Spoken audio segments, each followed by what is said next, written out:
Hello বন্ধুরা, যারা গার্ডেনে আপনাদেরকে স্বাগত। আশা করি সকলে ভালো আছেন। আজকে আমার সামনে দুটো জবা গাছ রয়েছে। এই গাছটি কিছুদিন আগেই কিনেছি। একটি খুব ভালো মানের একটি জবা, খুব বড় সাইজের ফুল হয় এবং হলুদের সঙ্গে ভিতরে লালের শেড রয়েছে। অসাধারণ লেগেছে আমার, তাই গাছটি কিনে এনে আমি এখানে বসিয়েছিলাম টবে। আর এটি আমার নিজের হাতে তৈরি করা চন্দন জবার একটি চারা।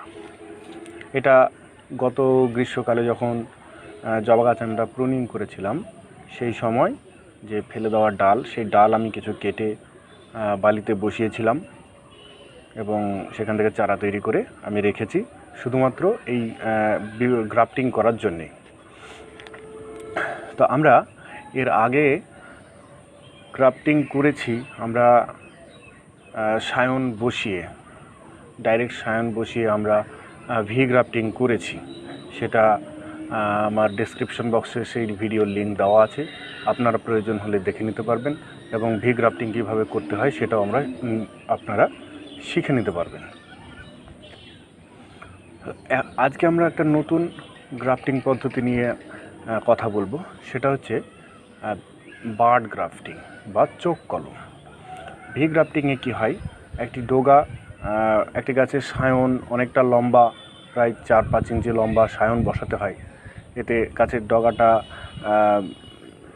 চলে যায়, তারপরে ওই ডগাতেই কিন্তু অনেকগুলো বার্ড থাকে।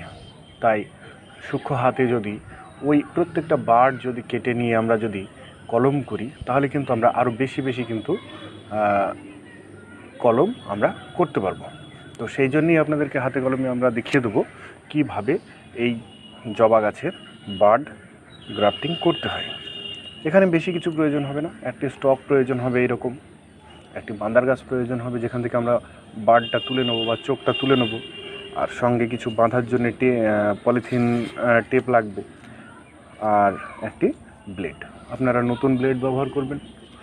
যদি নতুন ব্লেড না হয় তাহলে পুরনো ব্লেড ব্যবহার করলে অবশ্যই ব্লেডটাকে আপনারা স্যানিটাইজার দিয়ে স্যানিটাইজ করে জীবাণুমুক্ত করে নেবেন, নাহলে কিন্তু ফাঙ্গাস লেগে যেতে পারে। এবং যেহেতু খুবই সেন্সিটিভ কাজ এটা, বার্ড গ্রাফটিং, বেশ সময় লাগে। নর্মালি ভি গ্রাফটিংয়ের ক্ষেত্রে প্রায় 20 থেকে 28 দিন এর মধ্যেই কিন্তু চারা কিন্তু তৈরি হয়ে যায়, কিন্তু বার্ড গ্রাফটিংয়ে একটু সময় লাগে। তাই আমাদেরকে ফাঙ্গাসের বিষয়টাও লক্ষ্য রাখতে হবে।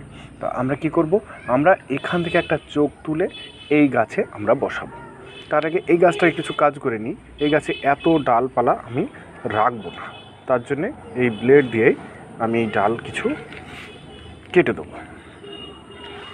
ব্যাস, এই একটা থাকবে, কেননা ভি গ্রাফটিংয়ে টোটাল ডালগুলোই কেটে দিতে হয়, কিন্তু আমরা বার্ড গ্রাফটিংয়ে ডগাটা রেখে দেবো, কেননা এখান থেকে খাবার তৈরি হবে এবং এই যেখানে বার্ডটা যেখানে আমরা বসাবো সেখানে কিন্তু খাবারটা পাবে। এর ফলে সেই বার্ডটা আস্তে আস্তে বেড়ে উঠবে। যখন এই বার্ডটা থেকে নতুন আমাদের ডাল যখন বেরিয়ে যাবে, তখন পরে আমরা এই ডগাটা কেটে দেবো। আমরা প্রথমে কাজ করব, আমরা এই গাছটা থেকে একটি বার্ড আগে সংগ্রহ করব। বার্ড সংগ্রহ করার সময় খুব সাবধান, কেননা এখানে যদি আমরা খুব বেশি বড় ডাল নিলে হবে না, সবে চোখ ফুটে উঠছে সেই ধরনের বার্ড আমরা নেব।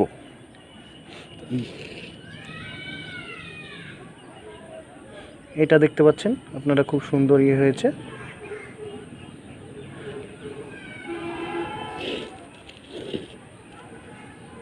তাই আমরা এই বার্ডটা আমরা নেব।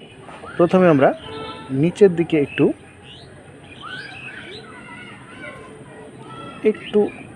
কেটে নেব, তারপর এই বার্ডের উপর দিকে ব্লেড ধরে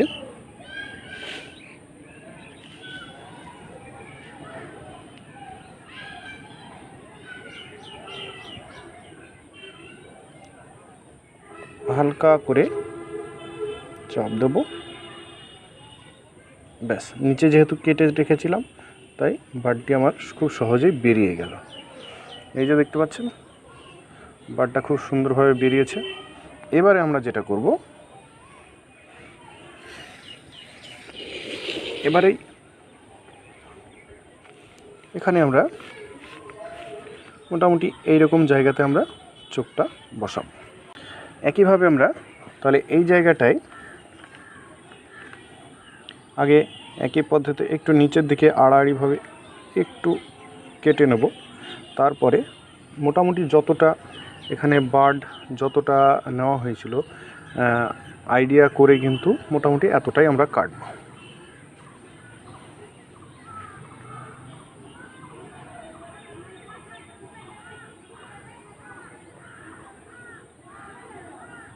হালকা হাতে কাজটা করতে হবে, নইলে কিন্তু ব্যর্থ হয়ে যেতে হবে।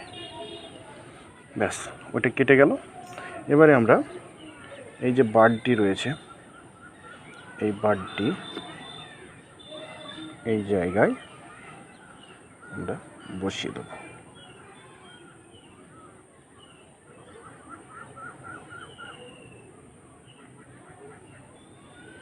মনে হচ্ছে ঠিকঠাক হয়নি, আর একটু বেশি করে কাটতে হবে।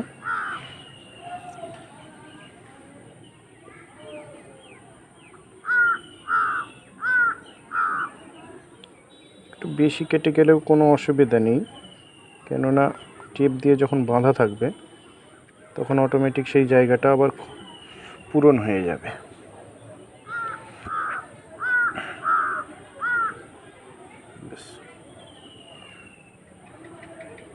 এই ভিতরের দিকে বেশি হাত দেওয়ার চেষ্টা করবেন না, এখানে ফাঙ্গাস লাগতে পারে। এমনিতে হাত আমি পরিষ্কার করেই এসেছি, এই জায়গাটাতেও বেশি হাত দেওয়ার প্রয়োজন নেই।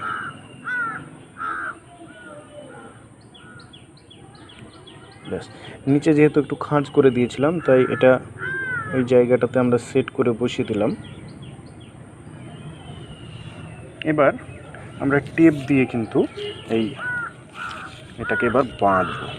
নিচে আটকে রয়েছে, তাই আমরা প্রথমে চেষ্টা করব উপরের দিকটাতে। এখানে কিন্তু মাথায় রাখতে হবে এই বার্ডটা যেন বাইরের দিকে বেরিয়ে থাকে।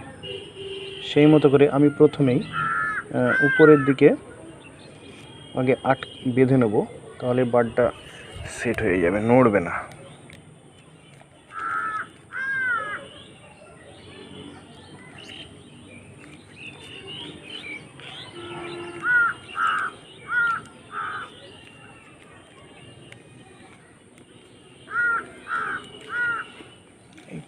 খুব সাবধানে আস্তে আস্তে আপনারা বেঁধে নেবেন। এবার নিচের দিকে টাইট করে বেঁধে দেবো।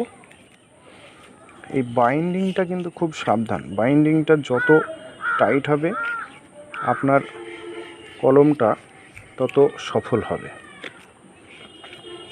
এখানে বাইন্ডিংটাই কিন্তু মেন।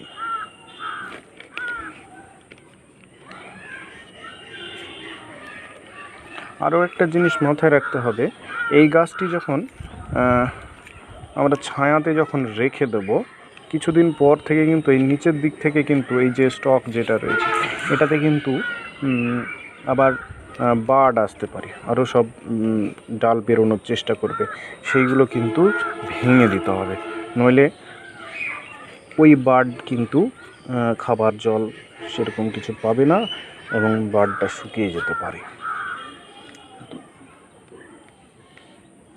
সুন্দর করে বেঁধে দেবেন।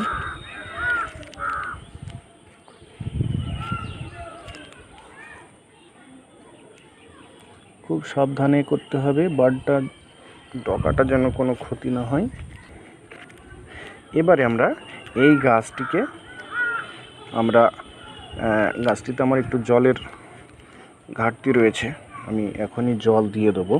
জল দেওয়ার পর এটাকে আমরা সম্পূর্ণ ছায়া জায়গাতে রেখে দেবো। ছায়া জায়গাতে রাখার মোটামুটি পরে কিছুদিন পর আমরা দেখব, যখন জল শুকিয়ে আসবে তখন আমরা জল দিয়ে দেবো। এবং যদি এই স্টকে যদি কোনো রকমের নতুন পাতা নিচের দিকে যদি কোনো পাতা বেরোনোর চেষ্টা করে, এইটা থাকবে, এটা তো যেভাবে আছে সেভাবেই থাকবে। এবং যদি দেখে নেন নিচের দিকে এই দিক থেকে কোনো রকমের ডালপালা বেরোনোর চেষ্টা করছে, সেটা আমরা ভেঙে দেবো। ব্যাস, সুন্দরভাবে হয়ে গেছে। বন্ধুরা, আপনারা দেখলেন কিভাবে আমরা বার্ড গ্রাফটিং করলাম। আপনারা এইভাবে গাছ করুন, আপনারা সফল হবেন।